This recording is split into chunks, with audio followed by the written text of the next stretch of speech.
nessa edição do Jornal da Univates. Divulgados projetos aprovados na consulta popular desse ano. Desfile de 20 de setembro pode ser afetado por doença em cavalos. Fiscais de trânsito vão usar equipamentos eletrônicos para autuações. E a alimentação durante o inverno. Época do ano pode alterar hábitos alimentares. Essas e mais notícias a partir de agora. O Jornal da Univates está no ar.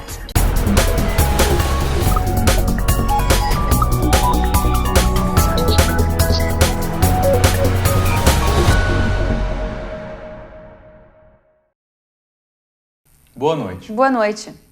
O Judiciário Gaúcho confirmou às 6 entidades que representam servidores ligados ao Executivo a decisão para que o Estado faça o pagamento dos salários em dia. Na decisão, a desembargadora Denise Oliveira César reconhece a situação financeira do Estado, mas afirma que o pagamento aos servidores deve ser priorizado. A Procuradoria-Geral do Estado vai recorrer das decisões. Apesar das determinações judiciais, a expectativa é que o Estado pague o salário de agosto parcelado. Foram divulgados os projetos aprovados na consulta popular desse ano. 5 propostas de investimento no Vale do Taquari vão ser contempladas e mais uma de forma parcial. Cerca de R$ 1,5 milhão devem ser destinados pelo governo a partir do ano que vem. A população votou e na área da educação, R$ 500 mil vão ser divididos entre 40 escolas públicas do Vale do Taquari. Instituições menores vão receber R$ 10 mil cada. Escolas com mais de 500 alunos vão receber R$ 20 mil cada. Já na área da saúde, 10 hospitais vão ser contemplados. R$ 500 mil vão ser divididos conforme o número de leitos do SUS. E na lista daquilo que a gente chamava de outros projetos, que ali estavam projetos na agricultura e na ciência e tecnologia, venceu. O mais votado foi o da cadeia leiteira, e nós dizíamos lá que os 7 municípios que tivessem mais votação, então receberiam recursos para este. 7 municípios com mais votação proporcional ao seu número de eleitores, 30 mil por município, R$ 210 mil para a cadeia leiteira. Da mesma forma na irrigação, 6 municípios, 30 mil cada município, R$ 180 mil para a irrigação. O terceiro projeto mais votado foi do arranjo produtivo das agroindústrias. Esse projeto é um arranjo produtivo que tem principalmente na parte alta da região. Vai ser atendido com R$ 100 mil, valor integral que havia sido solicitado.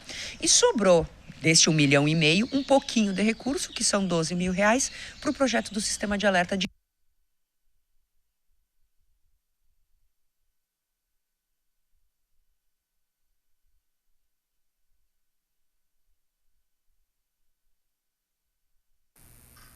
A Secretaria de Saúde de Lajeado alerta a comunidade para um golpe antigo, mas que o autor muitas vezes consegue fazer vítimas. Um homem estaria se passando por familiar de paciente que precisa com urgência de 3 tipos de medicamentos que estariam em falta na farmácia básica do município. A denúncia chegou até a CESA na sexta-feira por meio de 3 cartas que foram deixadas em frente ao prédio da Secretaria. Os remédios custam em média R$ 60 nas farmácias conveniadas e não próximo a R$ 450 como anunciados pelo suspeito, que arrecadou em um dia R$ 450 nos estabelecimentos comerciais e pessoas abordadas, segundo testemunhas. O município e a polícia ainda não sabem quem é a pessoa e nem se mora em Lajeado. A Prefeitura de Imigrante e entidades locais promovem uma audiência pública para debater segurança. A audiência na quinta-feira, no Centro Comunitário Evangélico Arroio da Seca, a partir das 19h30. Toda a comunidade está convidada. E a seguir, novidades nas infrações de trânsito. Multas vão ser aplicadas de forma eletrônica. Nós já voltamos.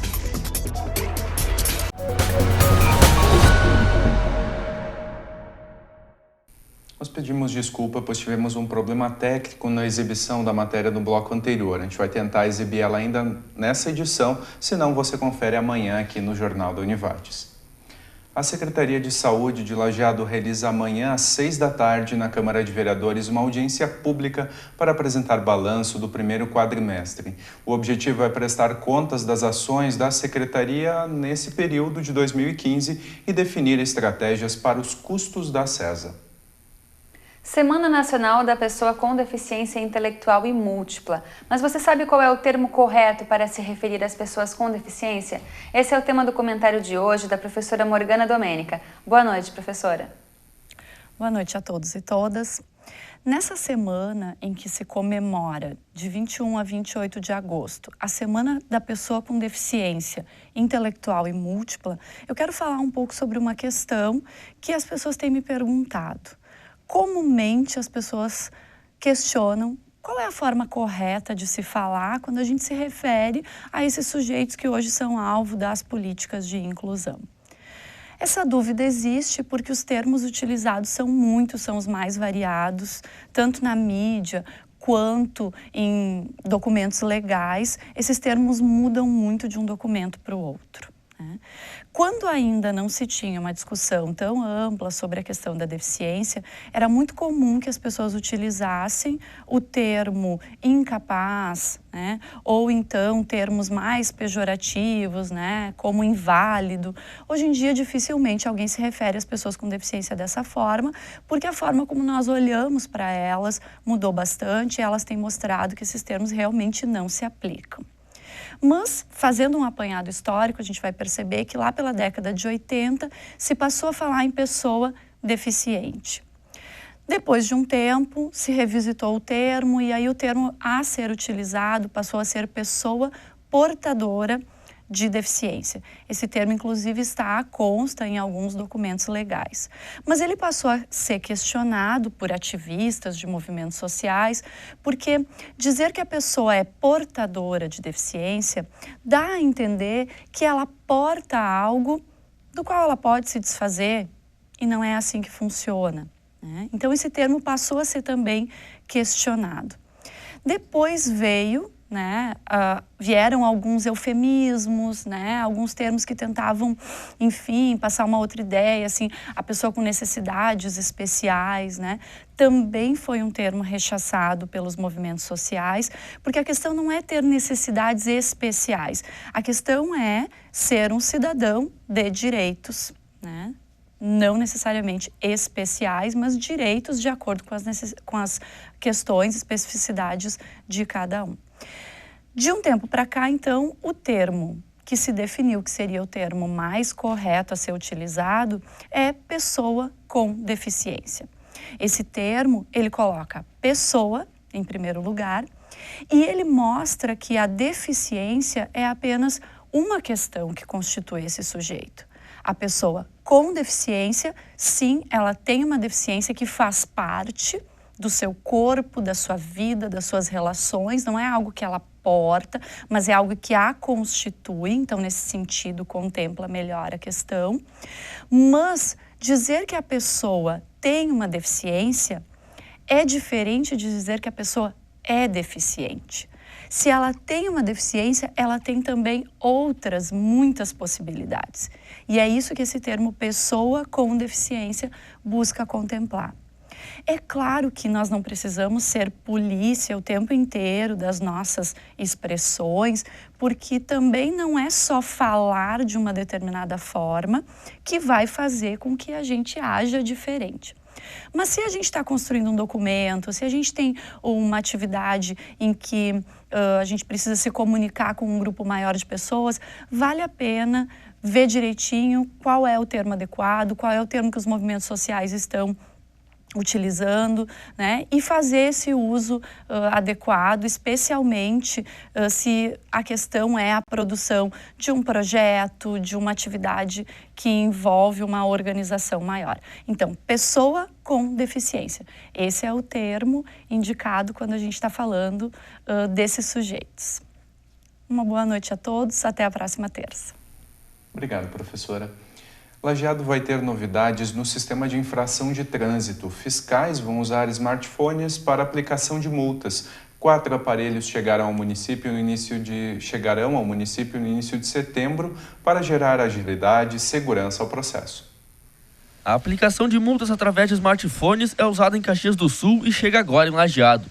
Os aparelhos vão fotografar as infrações e o processo de validação das multas é 50% mais rápido. Nós vamos ter um pouco mais de agilidade, muito mais agilidade até, e a segurança porque ao invés de nós estarmos escrevendo todas as características do veículo, a placa, a cor, modelo, ele já é preenchido pelo próprio sistema.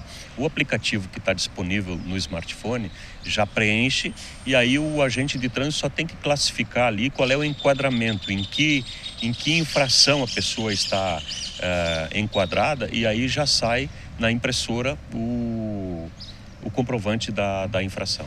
Segundo o coordenador do Departamento de Trânsito, a ideia é implantar o sistema de forma gradativa. Hoje, Lajeado tem 33 agentes. 4 aparelhos chegam ao município no início do próximo mês. Nós não queremos abolir totalmente o sistema manual, porque a gente quer ver primeiro se o sistema todo eletrônico é confiável, ele funciona como nós imaginamos que ele deva funcionar, mas acredito que sim, que outras cidades no estado já estão utilizando esse sistema com sucesso. Então, Lajeado, pela quantidade de infrações que tem, também precisamos estar atualizados em função disso. Os aparelhos vão estar conectados a uma mini impressora. Ao invés do processo manual, a notificação impressa é enviada direto para o sistema. Nós usamos os mecanismos disponíveis, que já estão disponíveis na cidade, como a rede de fibra óptica, né, que a gente tem pelas câmaras de vídeo monitoramento e até pelo sistema Estacione. Né? Então, quer dizer assim, a cidade está munida com dispositivos que nos permitem trabalhar perfeitamente, com muita agilidade, né? E o sistema vem a somar, porque se nós ganhamos tempo com isso, também o usuário recebe essa infração com mais rapidez, ele vai ter o restante do processo não muda, os prazos de defesa, o processo continua idêntico, continua o mesmo, só que nós conseguimos homologar essas infrações dentro de um prazo muito mais curto do que nós estamos fazendo hoje. Nós temos um prazo de 25 dias para fazer essa homologação e lançar no sistema, e ele já, à medida que o agente de trânsito emitir a infração, já vai estar no sistema. 6 agentes vão passar por treinamentos em Porto Alegre. A expectativa é que a emissão de multas esteja 100% digitalizada até o final do ano. Nos primeiros dias de setembro, junto à Procergs, que fornece todo o aplicativo, nós vamos fazer o treinamento dos agentes. Então, nós vamos colocar 6 pessoas para fazer esse treinamento num primeiro momento, e depois, se a pessoa pode ir treinando os outros à medida que o tempo vai passando, né, nós vamos fazendo esse treinamento interno. E se não, nós vamos mandando grupos de agentes de trânsito para lá, e eles vão sendo treinados e vão começando a utilizar o sistema. Amanhã o dia começa com sol, mas deve terminar com chuva. Ao longo da quarta-feira, áreas de instabilidade ingressam sobre o estado, provocando aumento da nebulosidade e pancadas de chuva. Essa chuva pode vir acompanhada de temporais em alguns pontos. A quinta-feira vai apresentar muitas nuvens e pancadas de chuva a qualquer momento. Além disso, ainda persiste a chance de chuva forte e temporais para a primeira metade do dia. Veja as temperaturas para amanhã aqui no Vale. E a seguir, desfile do dia 20 de setembro pode ser sem cavalo. Nós já voltamos.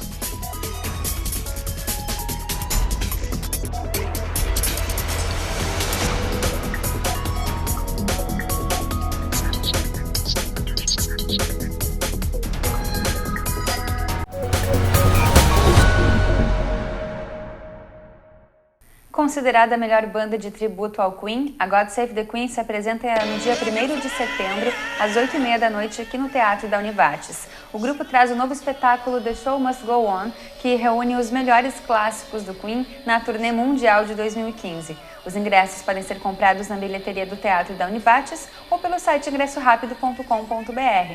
Ingressos para a plateia baixa e alta custam R$ 120, para o mezanino, R$ 100. O Seminário de Extensão em Saúde do Trabalhador começa hoje à noite. A atividade começa daqui a pouco às 7h10 da noite no auditório do prédio 16. Hoje o tema é socialização dos dados de levantamento do projeto institucional de cuidados em saúde do trabalhador da Univates. A ação vai ser repetida também na sexta-feira, a partir das 8h20 da manhã. Inscrições podem ser feitas pelo site univates.br/inscrições/eventos. Falta pouco menos de um mês para o dia 20 de setembro, data máxima para a cultura tradicionalista no Rio Grande do Sul. Marco da Revolução Farroupilha e que todos os anos é celebrado em desfiles temáticos por todo o estado. Mas esse ano a festa está ameaçada. Com O cavalo é um dos símbolos do tradicionalismo gaúcho. No passado, era apenas um meio de transporte. Hoje também representa o orgulho e identificação com o Rio Grande do Sul. O cavalo está ligado ao ser humano, ao homem desse estado, desde os tempos mais remotos. E o cavalo tem alguma coisa, talvez esteja no nosso DNA, essa admiração. Toda criança se fascina por um cavalo. E o cavalo é um instrumento de ligação, um elo de ligação de nós, tradicionalistas, com a cultura do estado. Tamanha representatividade está ameaçada. Nos últimos meses foram confirmados casos de mormo em animais no Rio Grande do Sul. A doença infecciosa afeta principalmente os equinos. Com isso, o desfile no dia 20 de setembro vai ser afetado, mas está confirmado em Lajeado. A Associação de Lajeado Tradicionalista ela é composta por 9 CTGs e piquetes. Nós nos reunimos ontem à noite para uma reunião oficial e decidimos que, em função desse momento em que o Estado luta para erradicar de novo o mormo, que é uma zoonose, ou seja, atinge pessoas a cavalos e também pode atingir o ser humano, nós decidimos por este ano não trazer para a rua os cavalos e não fazermos o desfile a cavalo. Vão haver caminhões com as alegorias, com a criançada peluchada, com o churrasco, com o chimarrão. Essa parte temática vai acontecer igual, demonstrando ao povo que vier à rua para nos assistir que nós continuamos com o mesmo apreço, o mesmo amor, o mesmo afinco, cultuando a nossa tradição gaúcha. A expectativa para o desfile desse ano era grande, mas a mudança foi necessária para assegurar o bem-estar de todos. Nos últimos anos nós vemos que vem crescendo ano a ano substancialmente o número de cavalos que são trazidos para o desfile. O ano passado deu 370 alguma coisa. Esse ano a perspectiva era ao redor de 500. Mas não se tem como fiscalizar que todos os animais estejam com seus exames em dia. Até porque o período do exame do mormo é muito curto, são 60 dias só. Então nós entendemos por bem que este é o momento de sermos conscientes, sermos responsáveis com a saúde da população e não trazermos para a rua os cavalos. O desfile de 20 de setembro acontece a partir das 10 horas da manhã. A saída será em frente ao CTG Tropilha Farrapa e segue em direção ao centro da cidade. E a seguir, a alimentação durante o inverno. Alguns hábitos podem mudar nessa época do ano.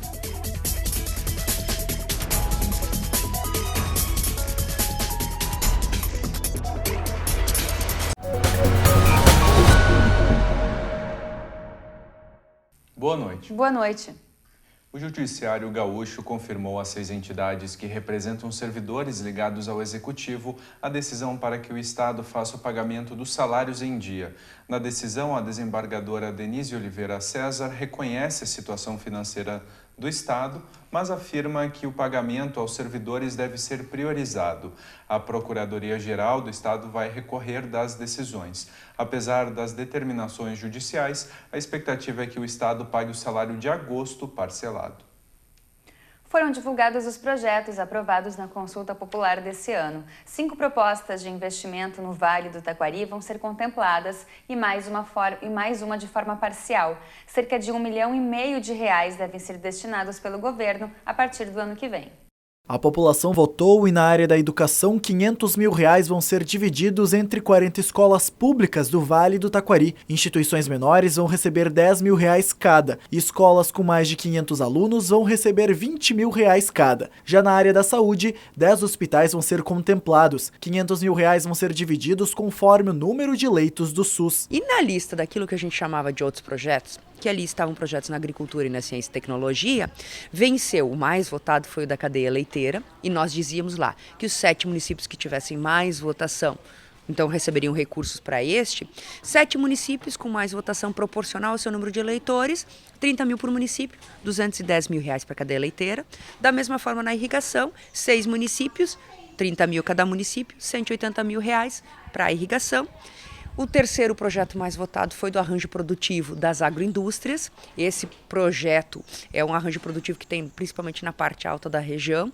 Vai ser atendido com R$ 100 mil, o valor integral que havia sido solicitado.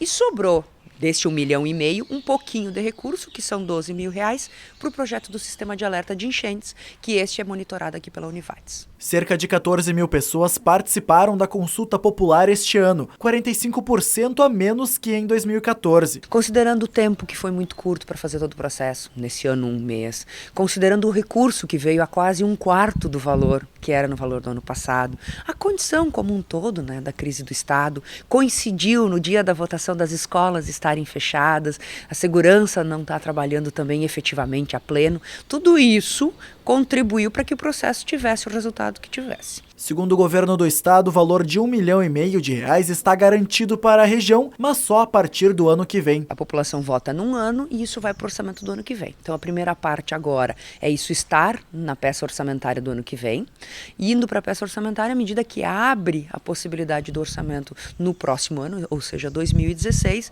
aí as secretarias encaminham isso aos municípios, às entidades, e elas fazem o projeto para receber os recursos. Qual foi a condição, né, dentro de todo este contexto de redução de recurso, de implementação? De que efetivamente a gente consiga que esses recursos sejam contemplados no próximo ano, e é com isso que nós estamos contando e é isso que nós vamos cobrar do governo do estado em 2016. Outros R$20 milhões continuam pendentes da consulta popular desde 2008 até 2014. O Exame Nacional de Desempenho dos Estudantes, o ENAD, é uma avaliação que todo estudante que está terminando a graduação precisa fazer. Para a edição de 2015 estão contemplados os cursos de Administração, Ciências Contábeis, Design, Design de Moda, Direito, Gestão de Recursos Humanos, Jornalismo, Logística, Psicologia, Publicidade e Propaganda e Relações Internacionais. Na Univates, esse grupo soma um total de 596 estudantes concluintes que farão a prova do ENAD no dia 22 de novembro. Agora o assunto é saúde. Comer bem com uma dieta rica em nutrientes e vitaminas é essencial para manter o corpo em dia. Durante o inverno, os hábitos alimentares podem mudar. Algumas pessoas comem mais quando está frio, mas você sabe por quê? Quando esfria, é preciso mais energia para conseguir regular a temperatura do corpo, que deve ser de aproximadamente 36 graus Celsius, com a temperatura externa. Mais energia no organismo humano é sinônimo de maior quantidade de alimentos ingeridos. Nosso corpo tem a necessidade de comer um pouco a mais para se manter equilibrado, só que o problema é que as pessoas não comem um pouco a mais, elas acabam extrapolando mesmo, né, em alimentos muito calóricos. Se tu fosse comer a mesma coisa no inverno do que no verão, a pessoa emagrece no inverno. E a gente vê na prática muito mais a questão do aumentar de peso no inverno. Mas além de aquecer o corpo, comer serve para reunir as pessoas. Almoço, jantar, encontro de amigos. Com frio, nessa delicatessen não faltam opções. São mais de 800 vinhos, além de queijos e massas de diversos tipos e países. Alguns itens vendem 80% a mais no inverno do que no verão. As pessoas acabam buscando produtos que aquecem mais, né? Então, nessa estação, as pessoas acabam comprando produtos que vão complementar uma refeição ou vai ser a refeição, vai pensar um pouco mais no que vai harmonizar, vai contribuir para reunir as pessoas, na verdade, nas casas, enfim. Eu acredito que vai proporcionar momentos de aconchego, né? O que mais sai é vinhos tintos, sopas. Esses são os principais produtos que nesse momento a gente vende. Mas é preciso tomar cuidado com a escolha dos ingredientes na hora de cozinhar ou comprar pratos prontos. As sopas são um grande aliado, sim. Elas podem ser feitas à base de legumes, né, de vegetais. E daí, assim, elas acabam sendo pouco calóricas e podem ajudar na dieta de emagrecimento. Acontece que as pessoas acabam optando por sopas de capelete, sopas com talvez uma carne mais gorda ou com muitos carboidratos simples, né, feitos de farinha branca, acaba aumentando a ingestão calórica. Segundo a nutricionista, independente do tipo de alimentos consumidos, o importante é estar de olho na quantidade. Manter o corpo em dia requer disciplina, mas comer bem pode e deve fazer parte da rotina, assim como a prática de exercícios físicos. A LAF enfrentou a AGSL de São Luís Gonzaga na noite de ontem pela 20ª rodada do Estadual de Futsal Série Ouro. O placar foi elástico, de 7-2 para a LAF. O resultado colocou a LAF na terceira posição do estadual com 43 pontos, mesma pontuação das primeiras colocadas. Os autores dos 7 gols da LAF na partida foram Marcelo Giba, Gessé, Jones e Edmar. A LAF volta à quadra amanhã diante do Sananduva às 8 da noite. E a edição de hoje do Jornal do Univates fica por aqui. Nós voltamos amanhã à noite a partir das 6h30. Tenha uma boa noite. Uma boa noite e até amanhã.